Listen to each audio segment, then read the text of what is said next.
Welcome to another video from CWDI GAMES. Ubisoft's stock price is now a microtransaction. That's right. A company which has stated for years that gamers don't own the games we buy and that we should give them all our money for microtransactions. Their stock price is now a microtransaction. They don't even fully own their franchises. Tencent had to bail them out after Assassin's Creed Shadows with more than $1 billion. So it's interesting that now Ubisoft is trying to reset itself.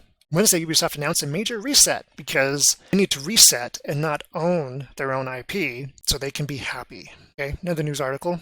Yahoo Finance, the game publisher, said the changes are designed to make it more agile in order to drive a sharp rebound. The company will consolidate its studios into 5 genre-specific creative houses that combine game production and publishing. Described the desperate measures as a major reset to position itself on a path to sustainable growth.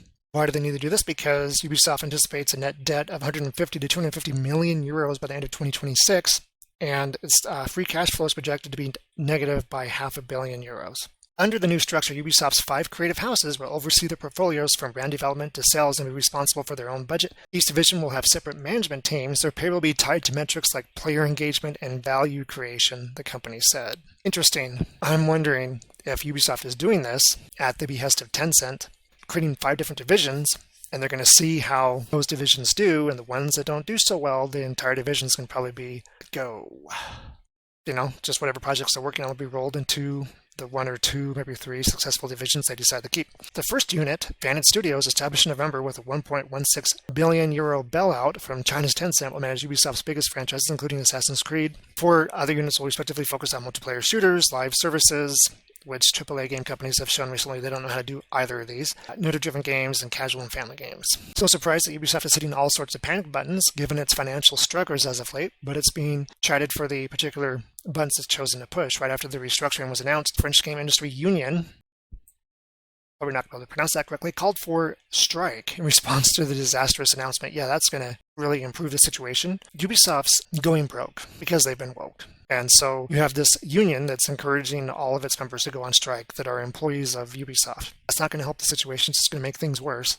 As you might expect, when a company announces everything is on fire, everything is on fire. From Reddit, do AAA companies not understand that people liking your game equals people will spend more money? I don't understand what I've been seeing lately, where AAA companies are thinking that the name of an IP alone, or the amount they budget for a video game, is supposed to correlate to how many people want to play it. It's become extremely obvious that these massive gaming corporations forget that they are in an entertainment industry. That's what the gaming industry is. It's an entertainment industry that makes many billions of dollars more than the movie industry. Okay, the Entertainment Software Association. Video game consumer spending. This is just US video game sales, apparently. 2023, $57.2 billion. Okay, in 2023, according to IMDb, the global movie industry made $33.9 billion. In the US, around $9 billion, $9.05 billion. 2023, just in the United States, made over 6 times what Hollywood did in the USA. It's become extremely obvious that these massive gaming corporations forgot that they're in an entertainment industry. Indie success is not rare. Good design and iteration are. Yes, indie devs can come out with one-hit wonders, and all of a sudden they're millionaires, 100,000 errors, or whatever.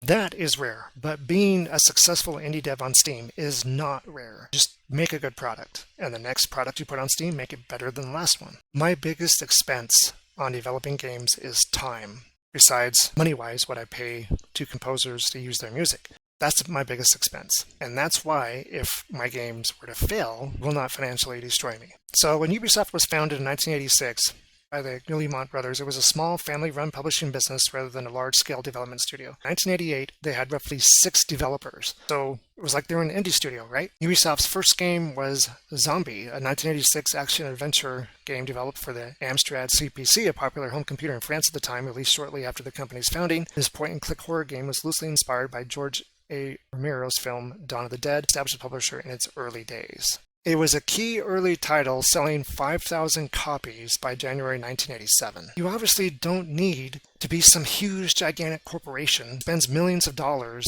on making a game. Doom, first-person shooter, which really influenced the game industry, had how many people working on it? 1, 2, 3, 4, 5, 6, 7, 8. 8 people. An indie studio. This game was so popular, it got the Smurf pirated out of it. Indie devs are not the exception to the gaming industry. We are the norm. It's the AAA game companies that are the exception, and they just might go extinct. You might see Ubisoft disappear because of the bad choices they've made, and they've been spending hundreds of millions of dollars on developing games and not, focusing on making a good game. All these companies, Blizzard, Activision, EA, Ubisoft, they all started as indie studios, small studios. And they made forms of entertainment that were fun. That's what gaming is all about. Thank you for watching this video. Play games, make games, and have fun.